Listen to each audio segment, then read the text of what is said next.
kasih untuk yang sudah datang. Perkenalkan, nama saya Asita, saya dari volunteer HDII. Acara ini akan kita buka ya dengan menyanyikan Indonesia Raya. Jadi mohon untuk Bapak Ibu boleh berdiri.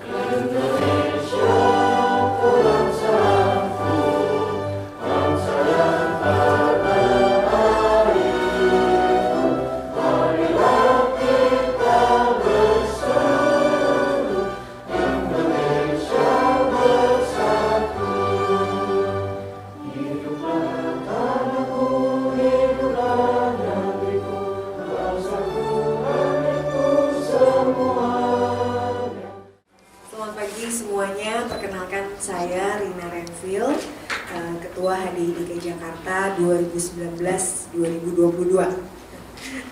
Ya, hari ini adalah penataran kode etik. Saya mau mengucapkan terima kasih sebanyak-banyaknya. Pertama-tama untuk ke-17 teman-teman yang hadir di hari ini. Kalian semua adalah profesional interior designer dan sudah melalui proses verifikasi yang cukup baik ya. Terima kasih atas kesabarannya. Saya perkenalkan dulu juga, yang pertama adalah Bu Ranu di belakang. Bu Ranu ini adalah wakil ketua ya. Beliau nanti akan meneruskan kepemimpinan saya di tahun 2022 akhir selama 3 tahun. Dan perkenalkan juga Ibu Sri, ini adalah Ibu Nin, pengurus HDII DKI yang selama ini memproses verifikasi sesuai dengan peraturan kami bahwa peraturan-peraturan menjadi keanggotaan HDII DKI. Sekali lagi selamat ya. Dan terima kasih juga untuk kedatangannya. Sebetulnya di penataran kode etik itu kami khusus membuat penataran kode etik dan paparan gambaran mengenai segala peraturan dan segala kode etik, tata cara profesi desain interior. Selamat datang untuk Bapak Aing. Bapak Aing adalah salah satu dewan kode etik di HDII DKI. Sudah jauh-jauh datang dari Jakarta, terima kasih. Dari Bandung, kembali dari Bandung. Selamat pagi Pak Aing, sehat. Alhamdulillah. Ya.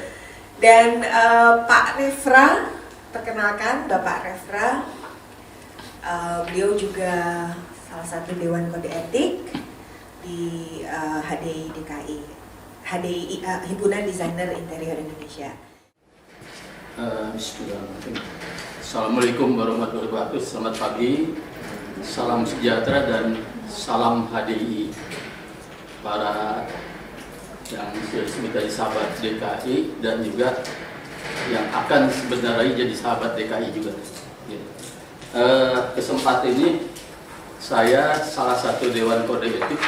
Sebetulnya Pak sebelah juga Pak Refra juga sebagai dewan kode etik. Saya akan menyampaikan, saya bagi tiga bagian besar. Pertama, prolognya, pengantar untuk etika profesi atau kode etik dan kaidah tata laku.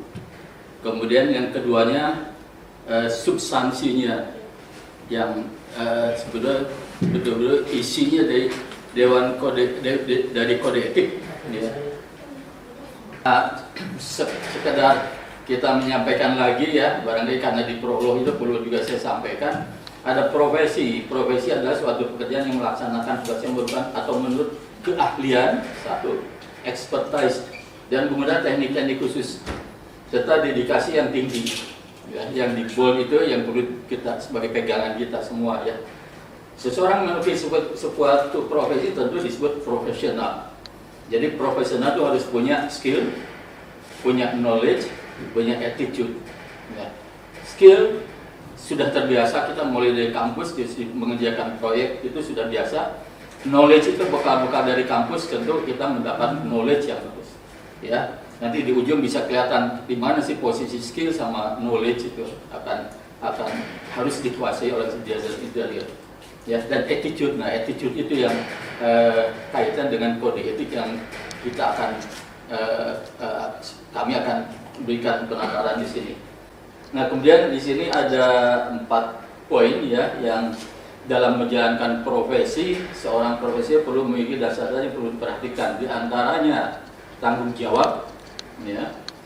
Seorang yang memiliki profesi harus mampu bertanggung jawab atas dampak yang ditimbulkan dari profesi tersebut, khususnya bagi orang-orang di sekitarnya.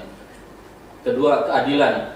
Prinsip ini menuntut agar seseorang mampu menjalankan profesi tanpa merugikan orang lain, khususnya orang yang berkaitan dengan profesi tersebut. Ketiga, otonomi. Prinsip ini didasari dari kebutuhan seorang profesional untuk diberikan kebebasan sepenuhnya untuk menjalankan profesinya. Ya. Dan keempat, integritas moral. Seorang profesional juga dituntut untuk memiliki komitmen pribadi untuk menjaga kepentingan profesi dirinya dan masyarakat. Ini proses penanganan kasus. Ya, setidaknya kami akan sampaikan juga di proses ini, walaupun sampai saat ini sudah beberapa periode ada hanya kasus-kasus kecil ya Pak, yang tidak harus dilanjutkan atau ditindaklanjuti secara apalagi secara hukum ya. Jadi kode etik dan tata profesi diperlukan sebagai panduan untuk mengingatkan dan menyadarkan seluruh anggota TNI agar terpanggil menjaga kehormatan organisasi himpunan desainer dari Indonesia dengan berbuat serta bertindak yang baik, menghindari yang buruk. Tadi iya, baik, benar, baik, buruk, ya, tidak benar, benar. Desainer itu adalah profesi yang dijalankan anggota HDI untuk menata kualitas lingkungan ruang agar mampu meningkatkan martabat dan peradaban masyarakat dalam konteks budaya yang senantiasa berkembang. Etika profesi adalah tatanan norma yang mencerminkan perilaku para anggota profesi sebagai pedoman untuk mengarahkan dan mengatur tata laku ketika menjalankan profesi di masyarakat. Setidaknya kita juga memberikan edukasi terhadap masyarakat ya, dan baik dari sisi manapun yang memang berkaitan dengan profesi kita. Ya. Tata laku sebagai anggota himpunan desainer Indonesia. A. Menggunakan sertifikat keahlian sesuai aturan dan kebutuhan yang sudah ditetapkan. Tadi yang saya katakan, apakah SKA mudakah, SKA madiakah, SKA utamakah, ya dengan pengalaman sekian itu di pasal A harus sesuai dengan itu. Bertindak jujur dalam memberikan layanan kepada pemberi tugas baik dalam penyiapan dokumen sampai pelaksanaan. C-nya apabila dalam keadaan tertentu harus mengambil alih pekerjaan sesama desainer lain, maka harus dilakukan dengan proses musyawarah terbuka, transparan dengan tetap berpegang pada nilai profesionalisme. Ya, dari pengalaman kami juga, ini di stop dari desainer itu diberikan ke kami, tidak langsung kita ambil. Kenapa alasannya? Sampai betul-betul klarifikasi sehingga kita juga menghargai perancang yang sebelumnya sudah memang clear, tidak ada masalah, baru kita masuk. Ya. Itu kaitan yang itu. Apabila ikut dalam kepanitiaan sayembara atau tender desain, maka harus senantiasa berlaku jujur, objektif, dan selalu menjunjung tinggi profesionalisme. Ya, yang senantiasa hanya menerima penugasan yang bermanfaat, berdampak bagi pemberi tugas atau kepentingan publik. Ya, pasal 5 itu hanya 5 ayat, ya. Kemudian sebelum penutup ada pasal 6 itu ada pelanggaran dan sanksi. Ya. Dewan Kode Etik HDI secara aktif dapat melakukan pemeriksaan terhadap pelaksanaan profesi yang diduga tidak sesuai kode etik dan tata laku. Ya. Bila ditemukan adanya perilaku yang melanggar etika profesi, dapat mengusulkan sanksi yang sepadan dengan akibat terhadap kehormatan organisasi, dampak pada masyarakat dan pemangku kepentingan. Harapan dan perspektif yang akan datang. Jadi persiapkan dalam menghadapi era digital ke depan ini dengan tentu bekal ilmu pengetahuan lebih baik yang sudah melalui proses pendidikan di universitas, ya, tidak ketinggalan teknologi, dan yang penting saya kasih ulangi, jaga baik kaidah tata laku dan kode etik seorang desainer tadi. Ya, ini yang penting, ya. Bagaimanapun kode etik merupakan satu landasan utama bagaimana kita bersikap untuk menjadi profesional dan menjadikan hadi kita tetap leading, memimpin sebagai pelopor. Ya. Jadi betul-betul jaga etika dengan adanya tadi percepatan teknologi, ya, to be faster, tentu to be better, tapi jangan to be plagiator, ya. Itu, ya, barangkali itu, ya, kalau tidak perlu di. Jadi kita harus lebih bangga, kita sebagai desainer bukan dekorator, ya. Dan kita juga bangga dan happy dan enjoy, ya. Jadi karena posisinya di abu-abu, ya. Kalau di atas itu ada macro environment, paling bawah itu ada dua kubu, bawahnya micro environment, ya. Di atas itu para engineer, di bawah itu para desainer, ya. Jadi paling bawah yang sangat-sangat, nah, di kanan bisa dilihat yang kelompok produk package design, graphic design, fashion apparel design itu spontan, acak, imajinatif, ya. Sedangkan paling atas urban industrial design, mechanical, electrical, arsitek, struktur itu tepat, sistematik, matematis. Orang mesin itu tepat, sistematik, matematis, dioper ke satu bisa naik jalan. Indah kan? Spontan, imajinatif lah? Mungkin tidak.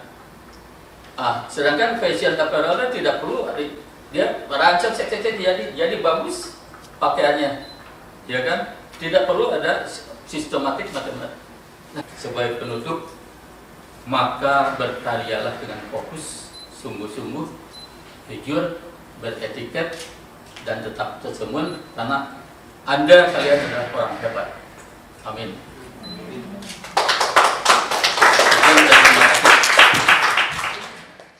Terima kasih.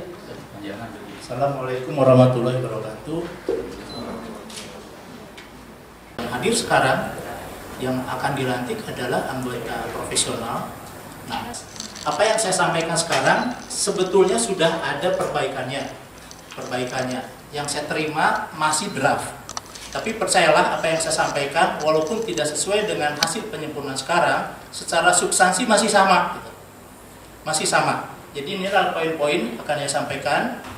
Ini dari 2008, baru diperbaiki 2019 kemarin. Di awal lingkupnya ini sambil berjalan nambah nggak berasa, oh ini jadi keselesaian kerjaan kita, gitu. Kemudian tahapan penagihan terlalu banyak, tidak sebanding dengan masa kerja. Pekerjaan 3 bulan, tahapan ada 9 penagihan. Nah itu harus hati-hati itu. Apakah sebanding dengan lamanya pekerjaan? Karena interior itu paling lama mungkin 6 bulan aja. Mungkin ada 8 bulan gitu. Selebihnya 3 bulan, 4 bulan, 30 hari, 90 hari, 120 kan, 180. Kalau penagihannya sampai 7 tahapan, satu masukin penagihan baru keluar sebulan kemudian, kapan kan? Kemudian sudah bekerja, SPK belum ada. Biasa ya, saya juga dulu begitu. Kontrak pemesanan tidak ada, dimasukkan ke kontrak pelaksanaan. Nah itu tadi yang design and build. Hati-hati ketika kita bergabung dengan kontraktor, nilai kita sebagai perencana harus dimunculkan, bukan include atau termasuk, atau bahkan desain gratis Pak kalau kita yang ngerjain. Waduh, itu yang kita lawan ya selama ini ya. Karena itu integritas kita, profesi kita jadi hilang. Kemudian namanya desain interior itu bisa perorangan atau badan usaha. Ya, tadi Pak. Ya kan? Sendiri, tidak atas nama perusahaan, sudah saya lakukan. Ternyata bisa sendiri pun. Jadi SKA, terus kita punya alat apa saja, masukin, bisa.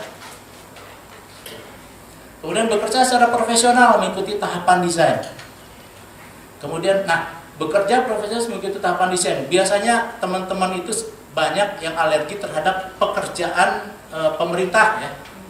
Aduh, males banget. Padahal menurut saya tahapan desain itu metodologinya itu tertib di proyek pemerintah itu. Lanjut. Nah, ini skema hubungan. Saya ingin memperlihatkan saja bedanya SPK dengan kontrak perjanjian kerja. Tentu sudah tahu, tapi paling tidak ini kalau di SPK itu paling tidak isinya lingkup kerja, jadwal, nilai kontrak, tahap pembayaran. Tapi di kontrak perjanjian kerja selain lingkup jadwal, nilai, tahapan, ada output, ada hak dan kewajiban, ada sifat kerjasama, ada sanksi, ada pembatalan. Lebih lengkap sebutnya di kontrak itu. Saya kira itu. Terima kasih. Nggak terasa ya, semacam penataran, brainstorming hari ini. Tapi sebetulnya kalau yang namanya paparan kode etik untuk kami-kami yang sudah berprofesi lama, sepertinya mengingatkan ya, mengingatkan betapa tanggung jawab sebagai profesi desain interior itu ada hak dan kewajiban gitu ya. Jadi mudah-mudahan berjalan lancar. HDII kita adalah wadah ya. Jadi sekali lagi terima kasih Pak Aing dan Pak Refra paparan untuk anggota baru dan kami semua. Saya catat di sini paparan ini tadi sudah ada peraturan kode etik, kerjasama pemberi tugas. Kita semua mendapatkan pelajaran lagi dan mendapatkan perhatian kita semua. Terima kasih Pak Reva. Sekali lagi, jadi hari ini adalah sertifikat penerimaan menjadi anggota. Oh iya. Ya. Nanti penomoran akan kita kirimkan lewat pejabat pejabat Ibu Nin ya.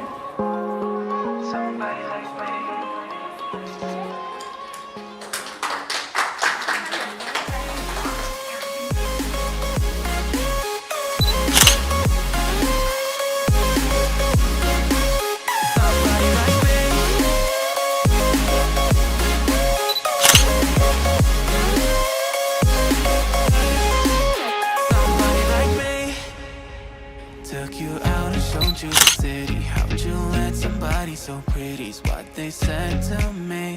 Yeah, that's what they said to me. Well, they told me I didn't stand a chance, yeah. Face value, had you at a glance, yeah. But nobody ever asked if you could dance, yeah. Well, only one who did that was somebody like me. When you asked my name, I panicked, so out of my league. And your body was so magnetic. Before I knew it, we talked and I think about you, a cocktail. You told me that you've been waiting for somebody like me. You told me that you've been waiting for somebody like me. You told me that you've been waiting for somebody like me.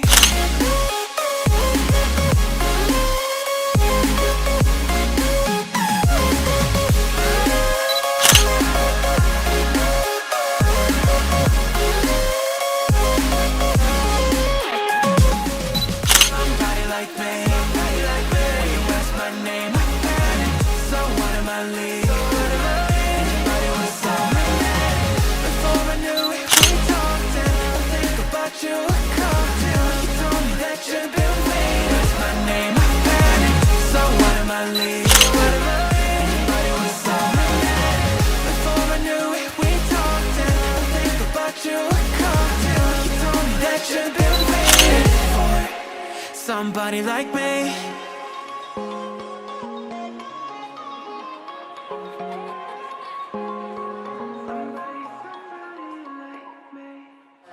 Febri dan juga Ivon, mungkin sebenarnya ada satu lagi yang namanya Abim ya.